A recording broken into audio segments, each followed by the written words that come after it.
la la la la la la la la la la la la la la la.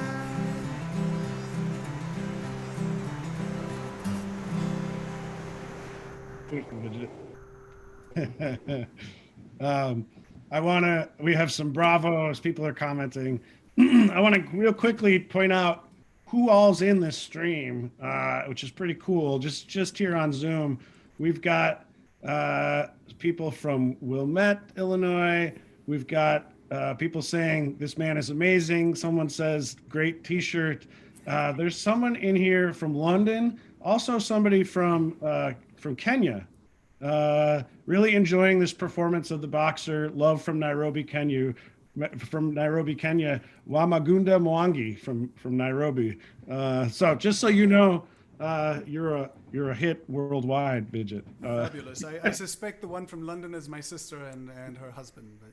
Could be. Oh, there's somebody from Paris too. Very cool. Drew Schmidt in Paris. Anyways, Vijit, can you tell me, us a little bit about your, you've told me you're Sikh, you follow Sikhism, right? Yep. Tell us a little bit about that. So, the turban is a dead giveaway. Yes, I am Sikh. We have, we're a young religion out of India, out of the state of Punjab. In India, we are about 20 million odd, so makes us about 2% of India's population, so we're not that big. The religion, as I said, was fairly young. That came about in the late 1400s, and it's a monotheistic religion. We believe in one God, and really, there's not. It's a fairly simple religion. It's all about living being a good person, humility, courage, and all that kind of thing. Now, I know we've talked about this in the past, Ben, and the significance of the turban. Really, if you want me to touch on that, I can probably just touch on that a little bit. So, at the time that the religion came about in India, the primary big religions in India at the time were Hinduism and Islam. And I guess our founder, Guru Nanak, his basic teachings were that all men are equal, And at that time, as you know, the caste system was very prevalent in India. So there were various gurus. Sort of, we consider them our prophets. They were not God, but they were prophets who taught the religion. And the 10th guru, Guru Gobind Singh, in the 1600s, banded us into what he called the Khalsa and gave us, the basic symbols of the religion, if you will. And the turban, hair, long hair is one of the symbols. And the reason for that was that at the time, again, we were, our gurus were being persecuted by the rulers at the time, the Mughals in India. So we had to take up arms. So whilst one of the symbols of our religion is the sword, I think for Guru Gobind Singh, it was very important that we were primarily seen as men of God, and at that time, long hair, unshorn hair was considered to be, people who were essentially God-fearing people. Now, the turban, part of it is also, to sort of keep the appearance neat. But other than that as well, the turban has always been associated with a symbol of status in India. So with every Sikh wearing the turban, the idea was that, nobody is different. Everybody is the same, and there's nobody is higher or lower than anyone else. Oh, wow. So I guess that's one of the reasons for the turban. I've never seen you without one on. Do you ever take it off? Oh yes, I do. At home I don't wear one, but typically yes, when you go out, in public, you would wear the turban. Huh. And so when I perform with the band as well, it's always been something that I've sort of insisted on, that I will go there, play on stage with my full turban, and sometimes people find that a bit fascinating to see somebody with a turban playing folk music, American folk music, but. Yeah, that's how it is. I got to imagine that when were you wearing a turban when you went to those Grateful Dead shows that you went to? The first one, yes, and the second one, we went from a fraternity party, so we needless to say we were quite merry, and so for that one I kind of let my hair down. And I must say it was an experience. That's cool. There's some really good questions coming in. Please feel free to drop more questions in wherever you're streaming. The people that are the band is following the streams on our social media, so they'll transfer questions here. But if you're in Zoom, there's a Q&A button at the bottom. Feel free to ask questions. I really want. I've got a couple of videos I want to show folks of your music. And let's start with, why don't you tell us about the one you just finished, actually? Sure. So one of the bands that has been a huge influence and not just on me, but I guess, one of the best bands ever, I guess, and one of the most influential bands ever were the Beatles. And so, I knew that the Beatles had come and spent some time in India in the late 60s when they were invited by the Maharishi Mahesh Yogi, who had an ashram near a place called Rishikesh, where he practiced and taught transcendental meditation. So the Beatles ended up in Rishikesh and spent some time there and wrote, what is one of my favorite Beatles albums, the White Album.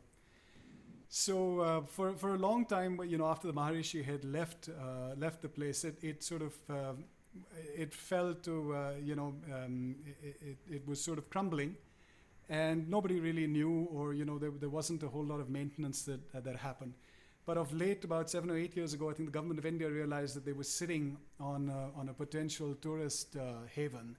And so, they had it done up, and when I say they had it done up, they didn't repair the ruins. So the ruins are there as they are. But they had, they cleaned up the place, cleaned up the sort of, the forest had overgrown the place. So they cleaned it up. And they had this fantastic, or a couple of fantastic mural artists come in and sort of paint stuff on the walls that depicted the time that the Beatles spent there. So we went and visited this place in October last year. And my son also, who's a great guitar player, is also heavily into the Beatles. So, it was really a wonderful experience for us. And literally, on the flight back, on the plane back to Dubai, I started thinking about this song. And I wrote the words and put this to music.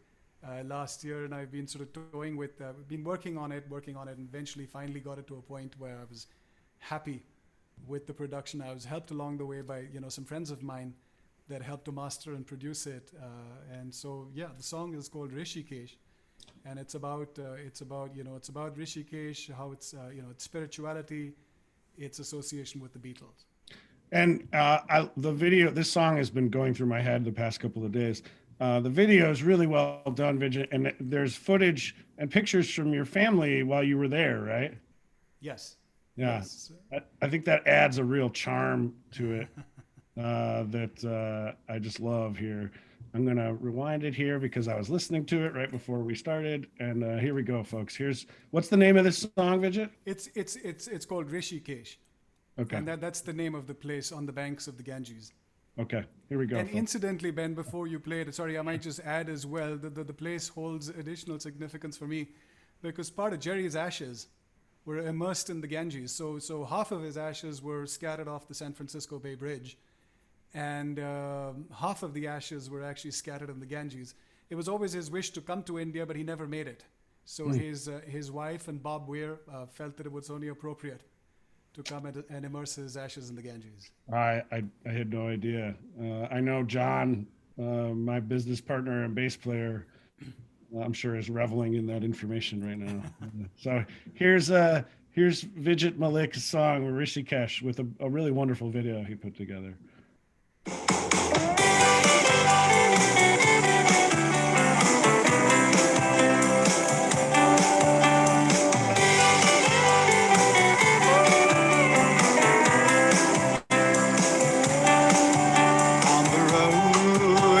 Travel, I once did a mile to the call of the river and the trill of the lark. Like 4 pilgrims before me, I did seek out a place, a mystical land they call Rishikesh. It was here that Maharishi did build his abode, where God, men, and mortals did lighten their load, far from the glare of adulation so bright. It was here they did conceive an album so white.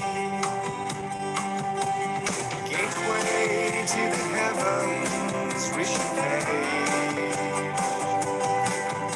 Your emerald waters, your grace, where many a sinner opts out of the race to dance with the divine in a cosmic embrace. Where the errant and sages atone for their sins to the rhythm of the river and the songs of jinns. Where poets and pilgrims in penance do chant, beseech the Creator salvation to grant. To enter the heavens without strife and transcend the cycle of life.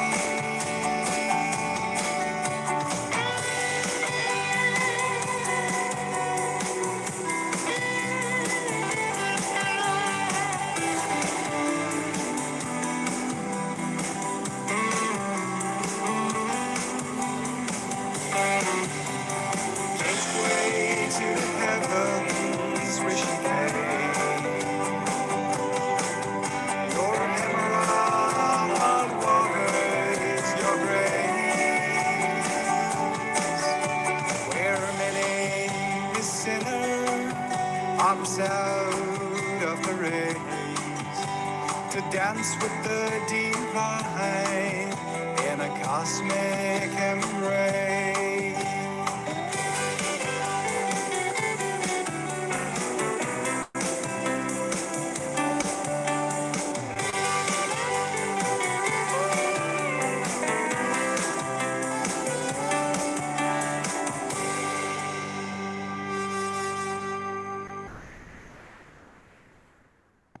So good, Vijit.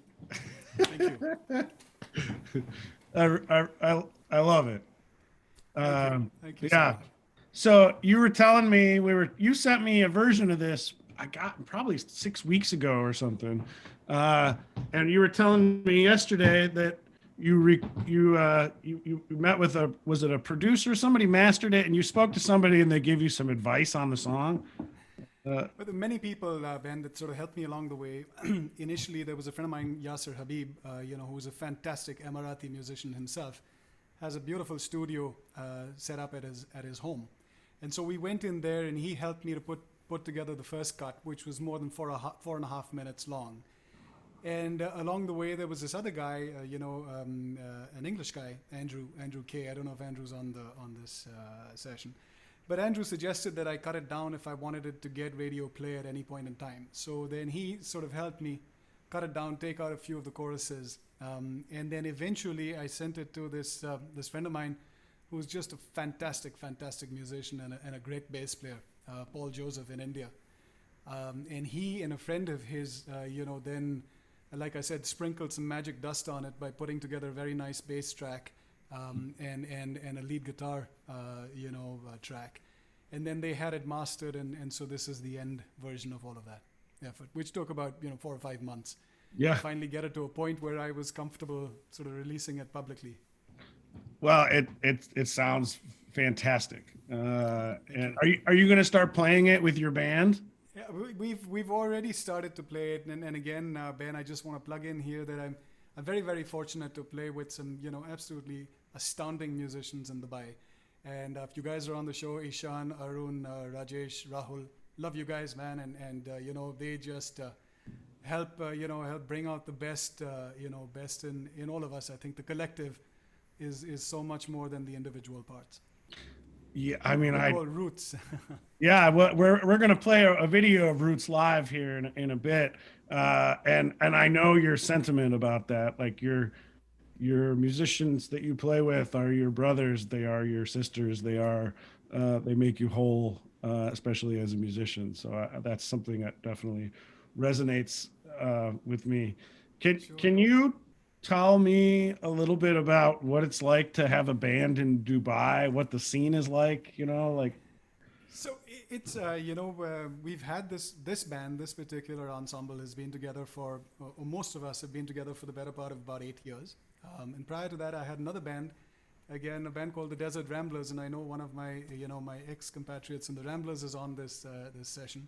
So Chelly, good to have you on the show. And we started back in 2007, and at that point the scene was just about beginning to open up. Back then they were quite stringent or quite strict about what you could do in a public place or a commercial establishment. So if your visa said bank manager, then you were a bank manager. You were not a musician, So, but eventually they opened that up a little bit, and they allowed establishments, bars and clubs and things like that, to get permissions for the night for amateur bands like us to come in and play. And that led to a burgeoning of the scene, and we met lots of people through that. And the sort of current setup of Roots, I met through the music scene in Dubai. So it's still pretty active. Unfortunately, with what's going on now, as you could probably imagine, Ben, it's quite sad for musicians here. But hopefully we'll come through this. Yeah, I want to get to that too, about what's currently going on. I'm curious, when you play at a club in Dubai, do they sell alcohol? Yes, they do. So it's a very, very liberal place, Dubai. It's very cosmopolitan. You need to have a drinking permit. And in some it's also known as a drinking license. So I have a funny story where actually, in wearing my banking hat, I was in South Korea one time, we were financing a ship. So we went to take delivery, a ceremonial delivery of the ship. And the senior vice president from Hyundai Heavy Industries, he was asking, he said, oh, so can you drink in Dubai? So I said, well, you need a drinking license.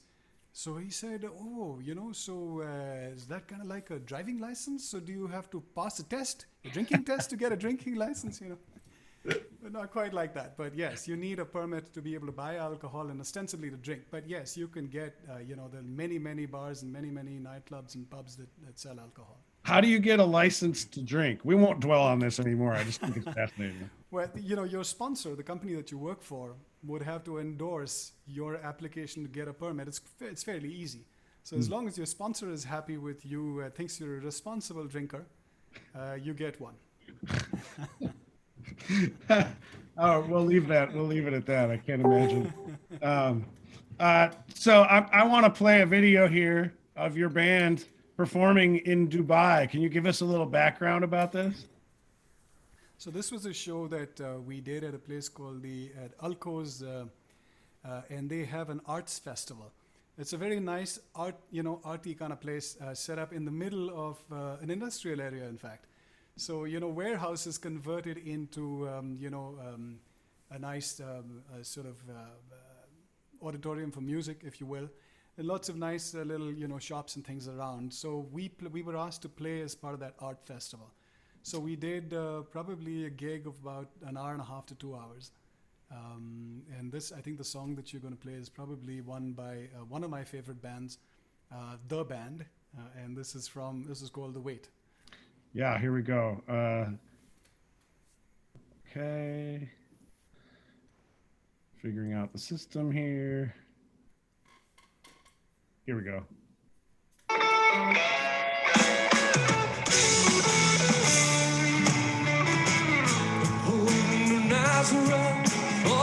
About half past 8. Just need some place where I can lay my head. Baby, so can you tell me where I might find a bed? Just breathe and shook my head. No, it's all the same. Just take the load off Fanny. Take your load for free. Take the load off Fanny. You put the load right on me.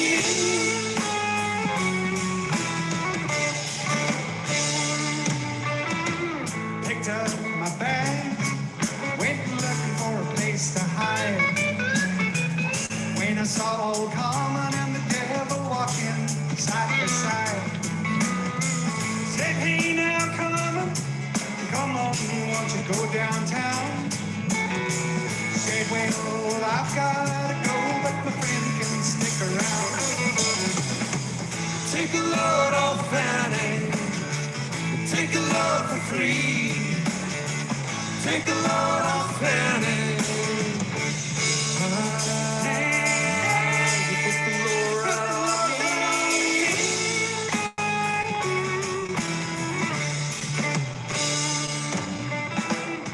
Or go down, Moses, there ain't nothing that you can say. 'Cause it's just all Luke, and Luke's waiting on the judgment day. Said, now Luke, my friend, what about young Anna Lee?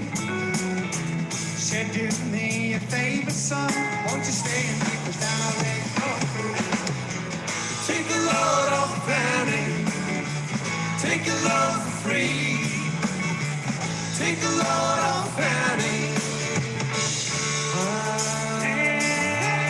Put the load right on me.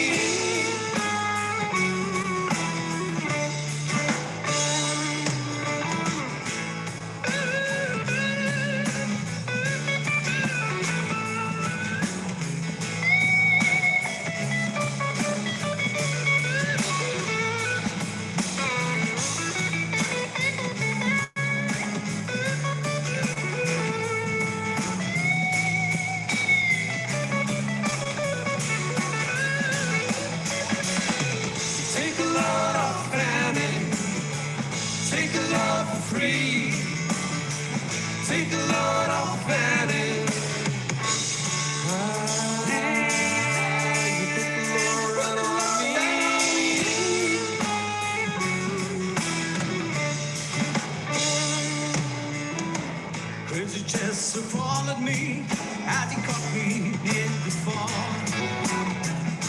Said I will fix you right if you take back my door. Said with a meter tester, no, I'm a peaceful man. He said, that's okay, boy, won't you feed me? Feed you when you can. Take a load of family, take a load for free. Take a load of family.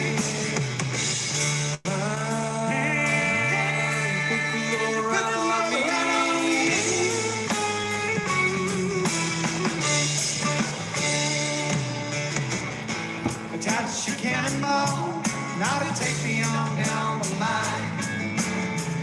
Cause my bag is sinking low, and I do believe it's time. Get back to missing, you know she's the only one who sent me here with her regards for if she wants.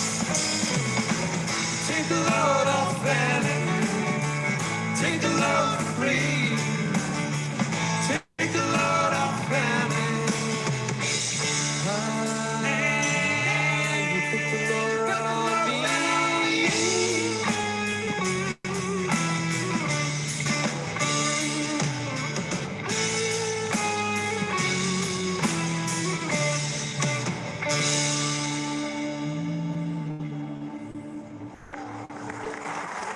Very nice. Very nice.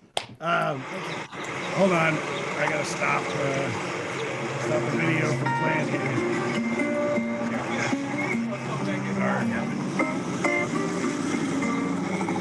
You need a selector, sir.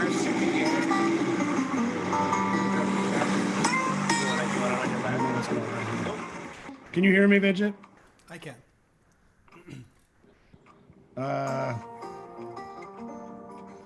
Here we go. Okay. So, Vijit, it's fascinating to all of us that you're interested in American music, but there's more to you than that.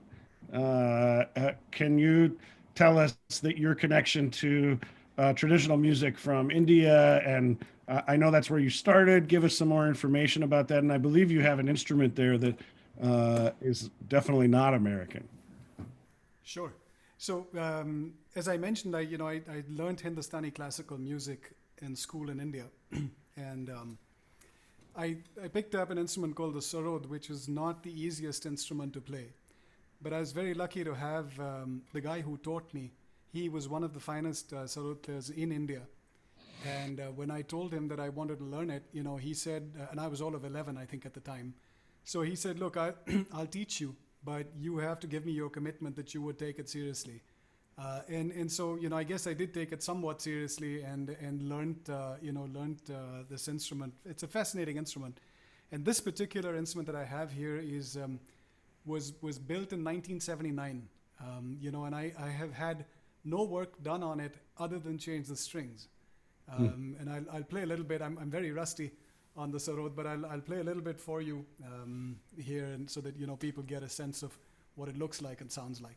And the conflict with playing the guitar and the sarod intermittently is that the sarod is actually played on the fingernails.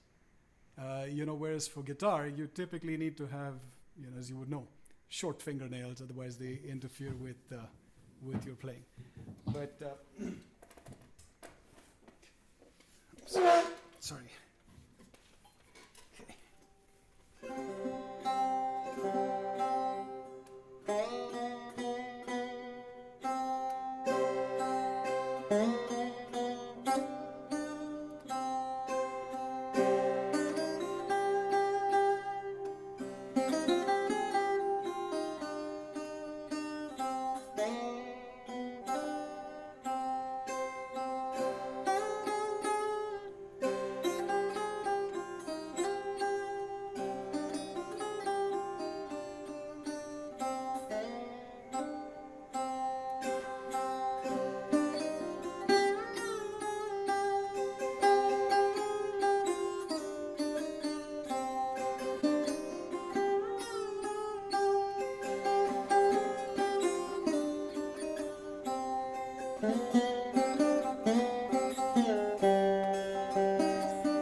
a Is sarod. that? It looks like chrome on the neck. So the fretboard, as well, there's no frets. So Right. the board is it's a metal. It's a sheet of metal. Huh. This is goat skin that covers this, and that's where it gets its amplification. Because it's metal and there are no frets, you have to play on the fingernails. If I was to play on my fingertips, you won't hear the sound. Right. It's muffled. Beautiful. Yeah. What's the ball behind the headstock? So that's more sort of ornamentation and just helps balance the instrument when you're playing it. It doesn't actually do much for the sound. But the interesting thing is this instrument actually has 23 strings on it. So you play the top 4 strings primarily. They have what are called chinkari strings. So these are sort of more percussive. Right. And then there are about 15 strings at the bottom, which are resonant, there for resonance. And kind of like the instrument that Farid was playing the other day on your show. Right. That kind, I haven't actually tuned all of them up to what I'm playing now. Okay. But when you do, then it gives it a lovely resonance and sort of, just makes the sound even nicer. Yeah, I mean, I think I remember the Rabab having something similar on it, right?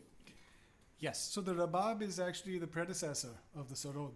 Okay. And the Rabab came across to India, when the Afghani traders and came across into India.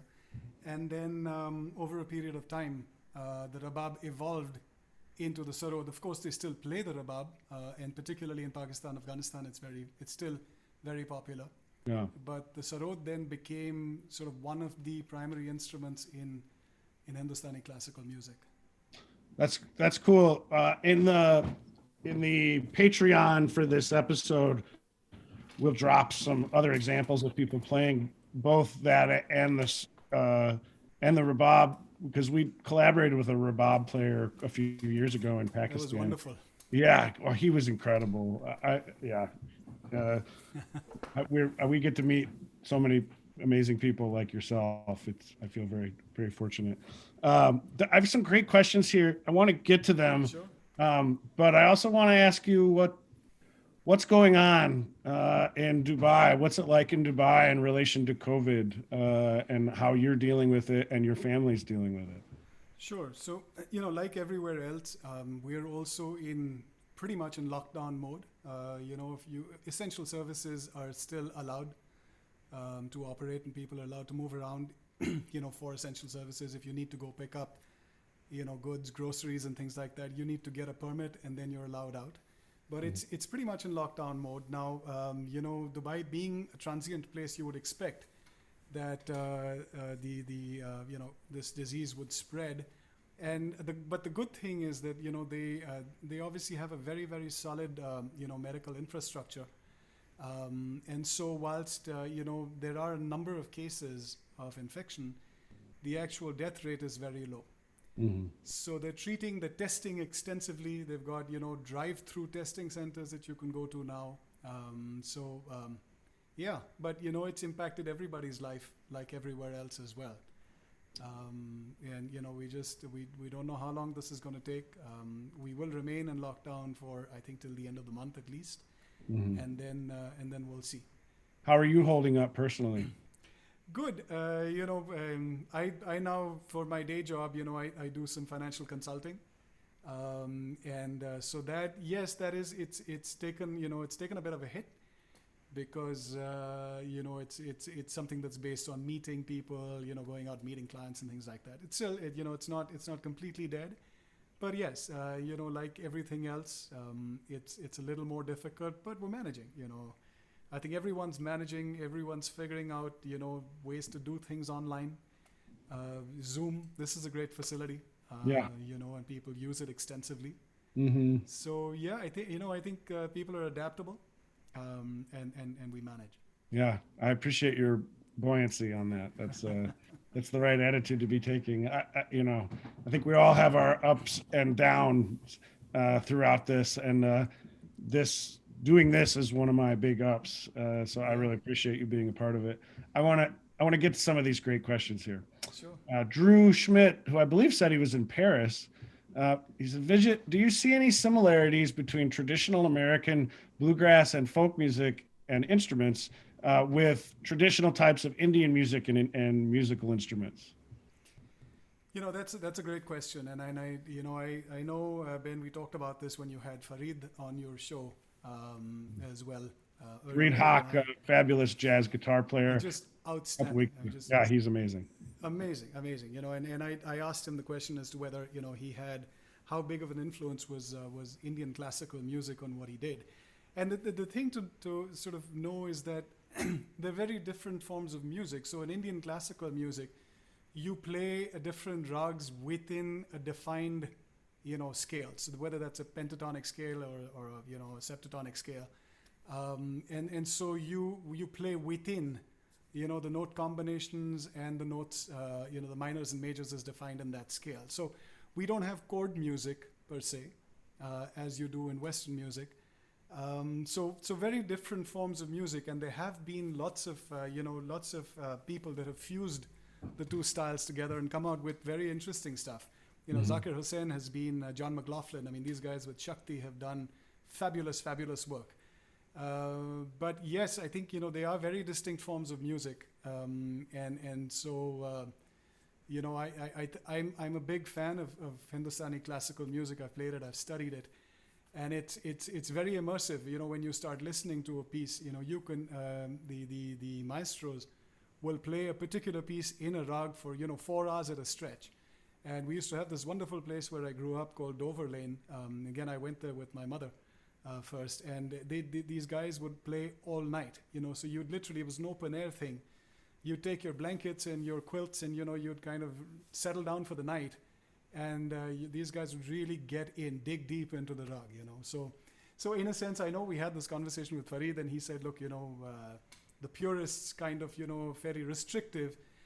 I do feel that, yes, the purists will sort of have their point of view, but even within that form of music, there is so much scope for improvisation. It's incredible. Yeah. I love the thought of the question. I don't know whether that. Yeah, you did. And I love the thought of you going to, this was in Calcutta with the musicians who played all night. Yes. Place called Dover Lane. Your mom took you? Yeah, she's extremely has a beautiful voice herself, and she's extremely interested in in Indian classical music. Was part of a lot of these societies where you'd get to see the greats, play in people's living rooms, as it were. So that was a big influence. That's cool. Joseph Underdown asks, have you ever played with or seen Zakir Hussain, the percussionist that played with Mickey Hart? I have seen Zakir play many times, and he's fantastic. He's such an icon, such an international icon. But I one story that comes to mind in particular, I saw him play with a guy that is the foremost player of something called the santoor, which is kind of almost like a harp in a sense. It's it's a 100-string instrument. And Zakir was playing with Shiv Kumar Sharma, this guy who plays the santoor in the south. And Zakir is known all over India. Shiv Kumar Sharma was better known in the north. And so people after a while, sort of, when anytime Zakir took a little bit of an, sort of improv, the crowd would go wild. And eventually Zakir just stopped. He stopped Shiv Kumar and he said, listen, you need to listen to Panditji. I'm just the accompanist here. And after that, he just played straight tabla. He refused to do anything out of the ordinary because he wanted people to listen. So that's, with him, he's just so selfless and so confident in himself that, but fabulous guy.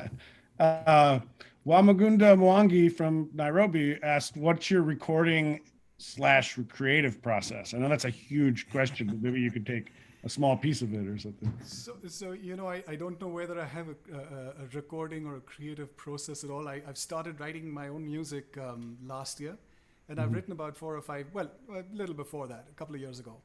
So I've written about 4 or 5 songs, and all I do is, I've sort of taught myself how to try and make it sound a little better on a DAW. So, just learning as I go along, in terms of separation through equalization, through depth and breadth if you look at sort of the equalization, reverb, and so on. And learning every day. I use a PreSonus Studio 1.3, and I've got these mics set up. I'm learning more and more about playing MIDI instruments and playing a bass track or playing a drum track online. So it's using my time, hopefully productively. Yeah. My dad asks, how does a guy from India end up in Muskingum? That's a fabulous question, actually. Muskingum, it was somebody from the school that I went to, back in the 70s, discovered Muskingum, right in the middle of New Concord, Ohio. And so he ended up going there and liked the place, and they liked him. And so they had, people going in dribs and drabs thereafter, to the point where the college was so happy with people coming out of that school that they offered. I was the first guy to get a full tuition scholarship to go to Muskingum. Now, of course, my brother also went on a scholarship before me. He's 2 years older than me. His name is Ranjit. So when I landed up in New Concord, Ohio, on campus for the first time, somebody yelled out and said, hey, Ranjit, So I said, no, I'm not Ranjit. So he said, you're not? You're little Ranjit then, So so I guess, he and I were the first Sikhs that probably they had ever encountered in New Concord, Ohio. But I mean, it was really, I just had a wonderful time. People were so warm and so hospitable. We were just welcomed into our friends' houses, and that's just cool. An incredible time. That's good to hear. I want to ask a couple more questions here, but I also want you to finish with a song. We have several requests here for a Grateful Dead song, not surprisingly. Okay. But there was a good question here from our friend John Zielinski. Do you see the improvisational aspects of Hindustani classical music affecting your interest in the Dead and bluegrass? So, I think there's all of those forms of music are replete with improvisation. Just listen to the Hen House Prowlers guys. I mean, they're one of the best bluegrass bands I've ever heard. And the kind of improvisation, the kind of licks that they take just blows my mind. And in particular, Ben, I must say, you guys, your vocal harmonies are just so tight. It would be like peeling an onion. Layer by layer, to sort of peel those harmonies away. So yes, I do see similarities and yet differences. As I said, the basis, the foundations of those types of music are different, but improvisation is a strong underlying theme in all of them, and the Dead in particular as well. Yeah. And then the fact that I think, the Dead, so many people like the Dead is because, nobody says, have you heard Jack Straw, Have you heard the 1978 July, Carnegie Hall version of Jack Straw? That's the question. So every Jack Straw is different. Every Sugar Magnolia is different, and that's the beauty of the Dead. Yeah, I remember you. I forget the exact words you used, but I think you actually helped me appreciate the Dead more after our first big conversation, because I never thought about it that way. And the improvisational nature of their music means that sometimes you go to see a show and it's not that amazing because, really. Absolutely. I think, and Jerry was the first to admit it. He said 5 nights out of 6, we really sucked. But that 6th night, it all sort of came together, magically.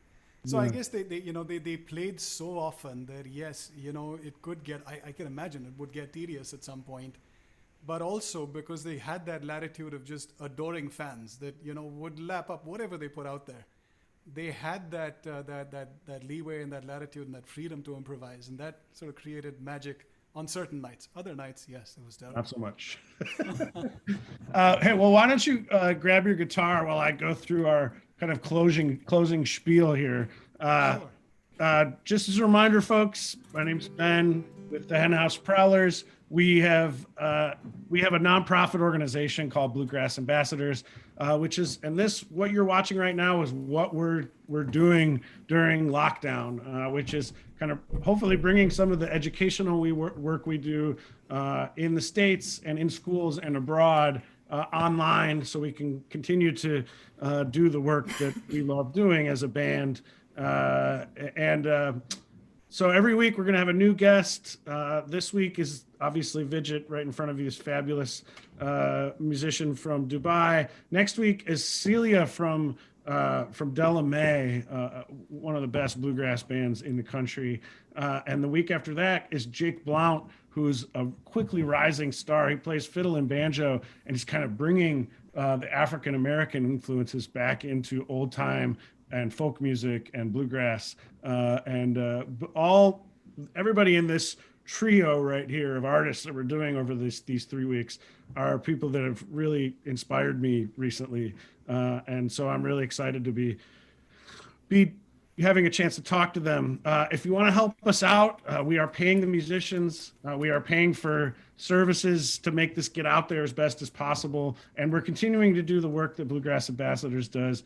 You can either PayPal a donation to paypal.me/bluegrassambassadors, or you can also go to our website, bluegrassambassadors.org, or you can go to our Patreon and get bonus content from these artists and make a monthly donation to get you access to kind of behind the scenes stuff. So check that out. Tomorrow's episode is just for kids.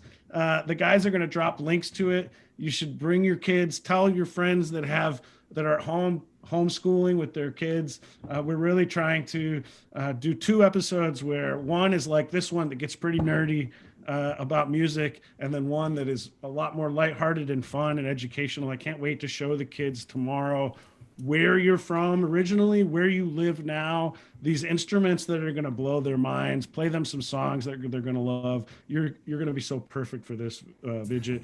Vijit, where can people find your music online? So we have a Facebook page for Roots. It's called Roots-the Band. I'm also on Facebook, and it's, you just search for Vijit Malik and you'll find me.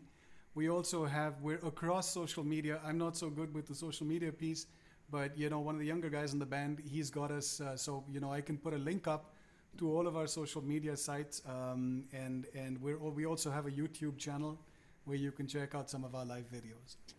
All right. So I'm going to publish this because we had trouble with streaming. I'm going to publish this on all of our pages, and I'll make sure to link to all those as well. But don't hesitate to find him on Facebook, Vijit Malik. It's spelled exactly how it sounds, Vijitmalik. And I got that right, didn't I? You did. Nice. Indeed. So I don't want to end this, but we're going to. Will you take us out with a song? Sure. And then we'll see you tomorrow. Thanks for being such an incredible guest. Thank you so much. Thank you for having me, Ben. It's been a pleasure. It's been an honor. My pleasure. Thank you.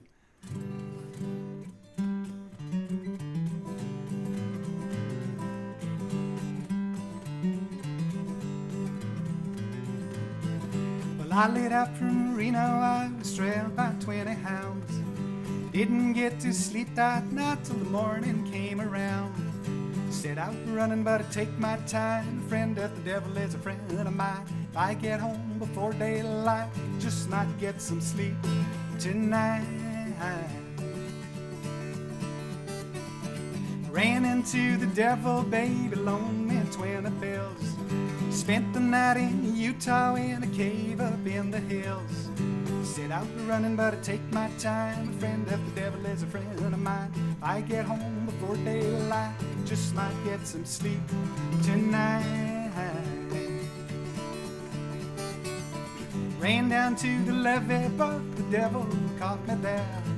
He took my $20 bills and he vanished in the air. Set out running, but I take my time. A friend of the devil is a friend of mine. If I get home before daylight, just might get some sleep tonight. I've got 2 reasons why I've cried away each lonely night. First one's named Sweet Anne Marie, and she's my heart's delight. Second one is prison, baby. Sheriff's on my trail. And if he catches up to me, and I'll spend my life in jail. Got a wife in Chino, babe, and one in Cherokee. The First one says she's got my child, but it don't look like me. Set out running, but I take my time. A friend of the devil is a friend of mine. If I get home before daylight, just might get some sleep tonight.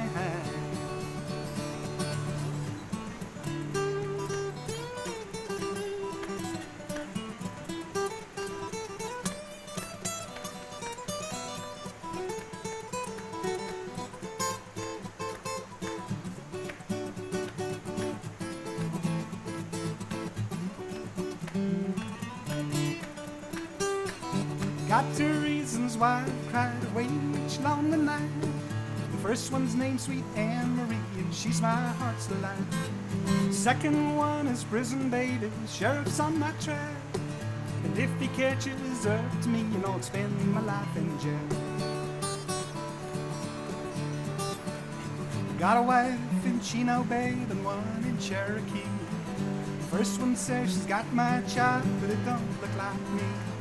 Set out running, but I take my time. A friend of the devil is a friend of mine. If I get home before daylight, just might get some sleep tonight.